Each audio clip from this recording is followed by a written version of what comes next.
Hey, Keep It Crazy family. Today we are spilling some major tea here. We are. This is something we were not going to talk about ever.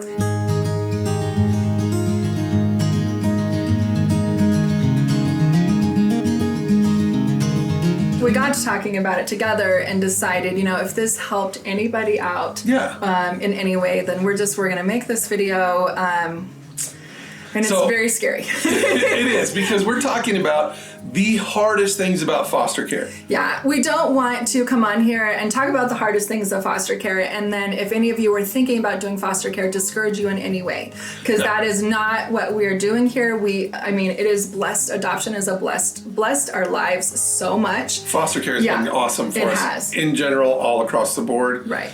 We just want to tell you what to prepare for. Yeah. We've adopted 18 kids from foster care. 2 in our hearts. So kids, So it's a good thing, but we do want to talk about some of the hardest things. So if you are doing foster care for adoption, like 90+% of all foster parents are doing, you're going to run into a few challenges. So number one, a lot of these kids might not ever become adoptable. Yes. So we've told our story on here about Connor, and he was never. We took him in knowing that we could never adopt him. Right. Yeah. We knew that. We knew that from the get-go. Because when kids are older, sometimes they don't sever rights of parents. They just kind of hope that the parents will be able to take them in the future, and so we knew that was his case. But yeah, and that's more of a rare case. But a lot of times, there's other family members that'll take them, or whatever the case may be, you won't be able to adopt all of them. So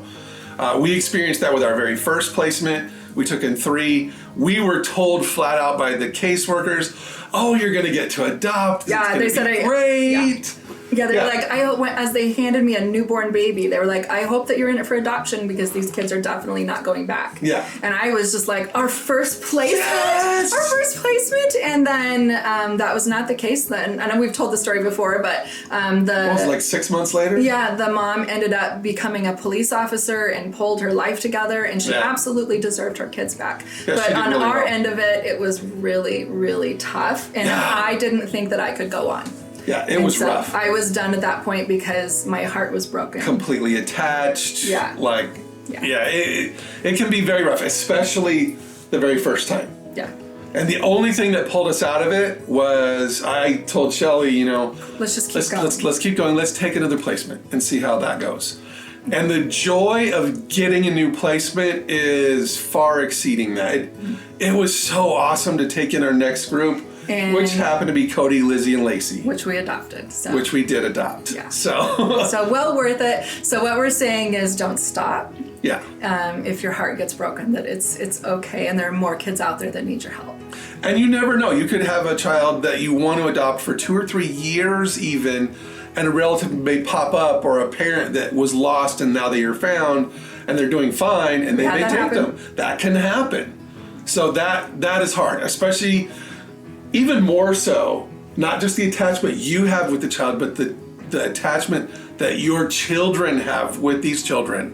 It can be hard on your children. Not only are we going through it, but our entire family is going through it. Yeah, absolutely. It can be really difficult. One thing that you will probably run into is, well, I'm not going to even say probably, you are going to be dealing with a lot of DCS or child services caseworkers, whatever they're called in whatever state you're in or country or whatnot.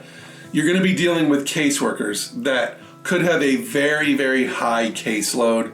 Like here in Arizona, the normal is 40, and I know that's a lot of kids. Years ago, they had up to 80 cases each, and they were so overloaded. And you will probably be lied to a little bit, or they'll just make something up or mix up cases and say the wrong thing about the wrong child.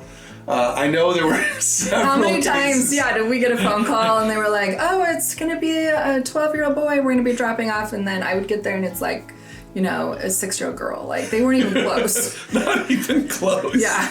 But I think it's just their caseloads are too high, things, I don't know.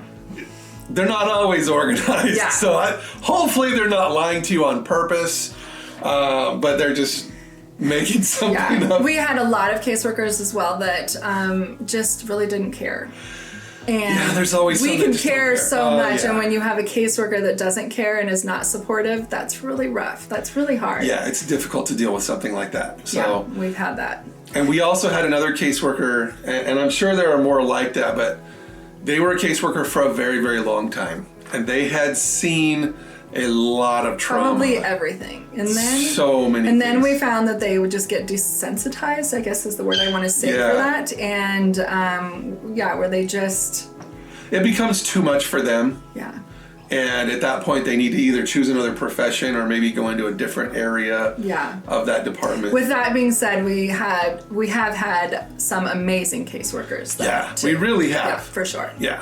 But that is one of the challenges that you're going to have doing foster care is dealing with caseworkers. One other thing that you're going to deal with more than likely Hopefully is not. hopefully not, but is investigations on false claims, things like that.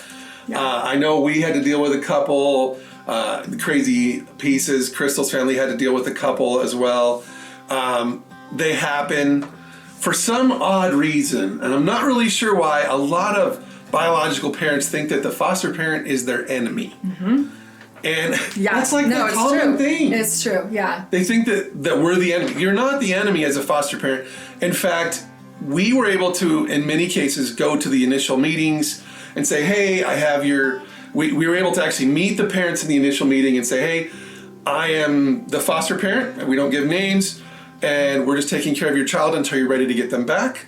Is there any allergies they have or anything like that that we need to be aware of so we know that they're well taken care of? Yeah, and we'd be like, just so you know, Yeah. we are hoping the best for you, and we're taking good care of your child and that kind of a thing. So, and a little bit about us. But real quick, he did touch on something I wanted to talk about, which is never say your name. Yeah, we ever. don't say our names. We don't say our name. So even in court, they'll say, and who's here today or whatever, and we would just say foster mom, foster dad. You don't give your name out ever, just for safety reasons. So Yeah, that's pretty common.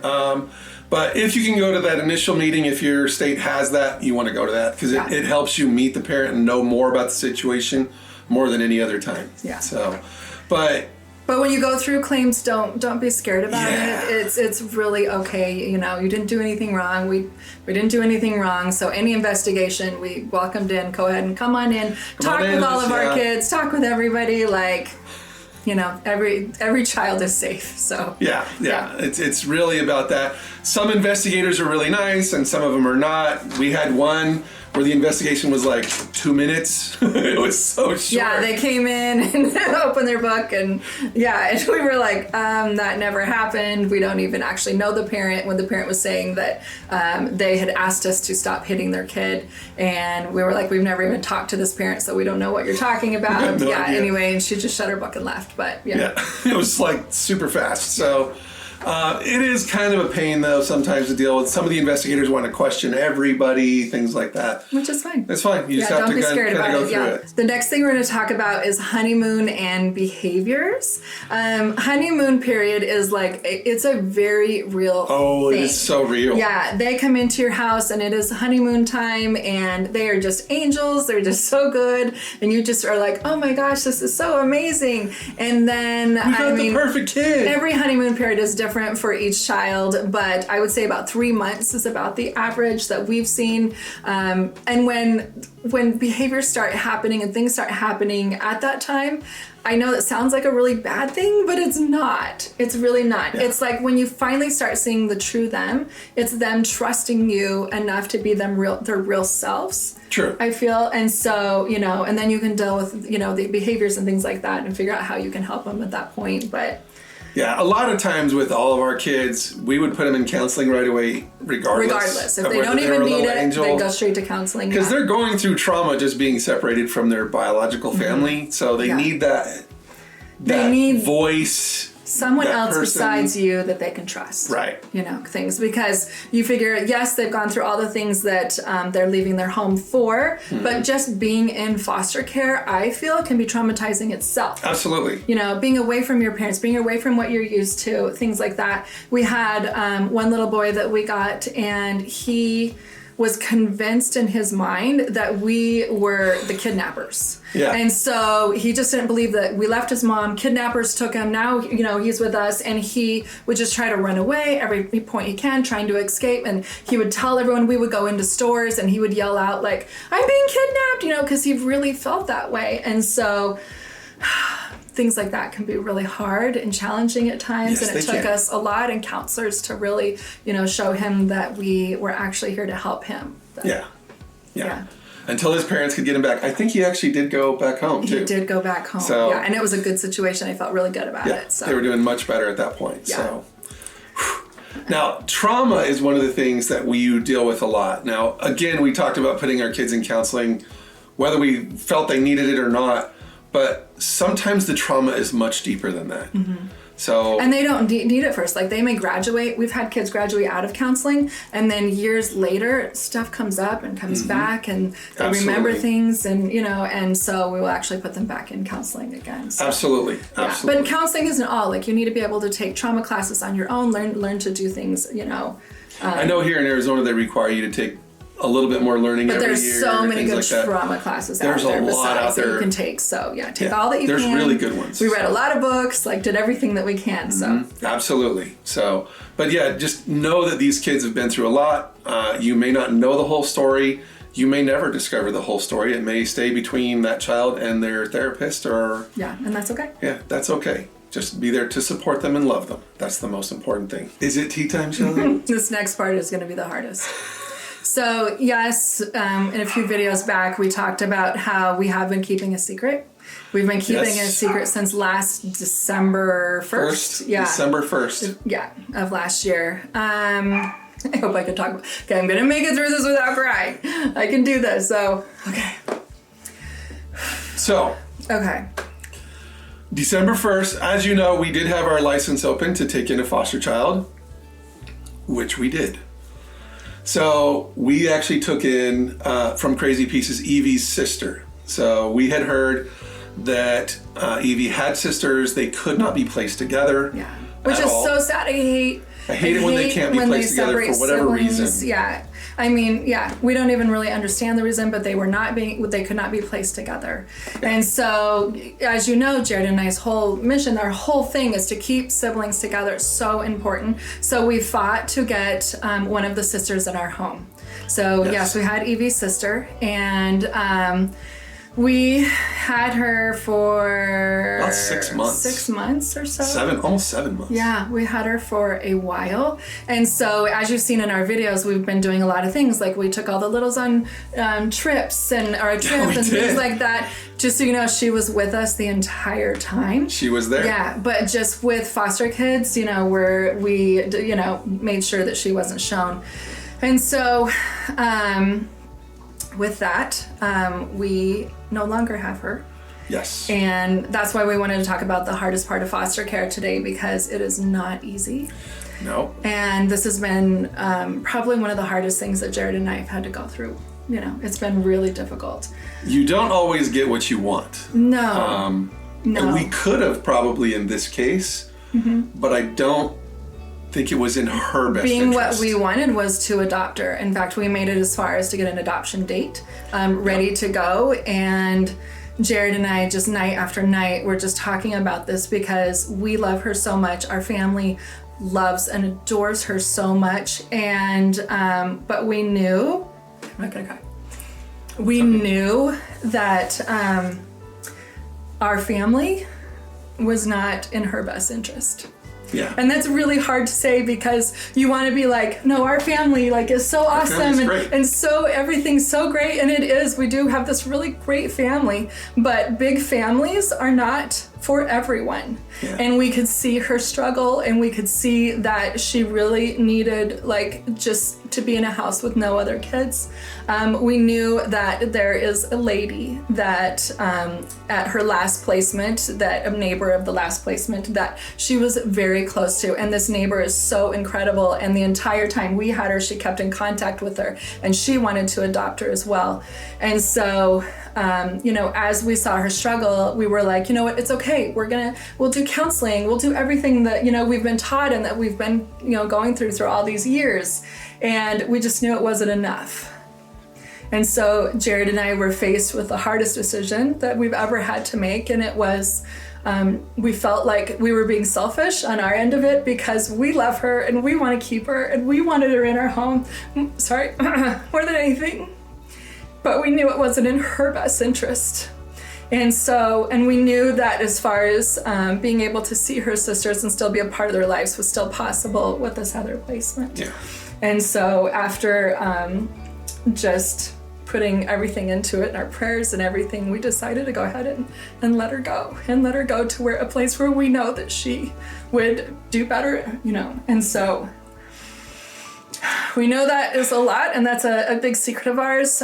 We're sharing that because we're hoping that if any of you are going through something like that, it's okay. It's just been hard.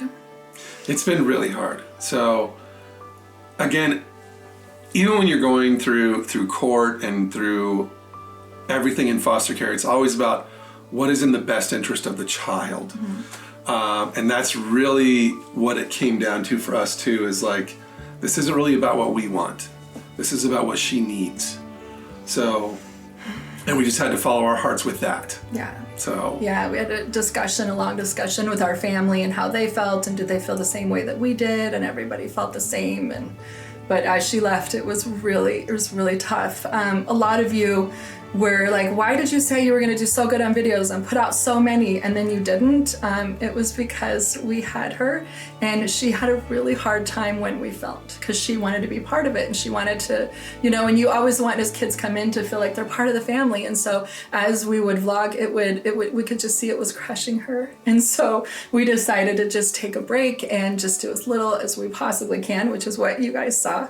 And so, yeah, but just know that we love her and we will always love her. We always will.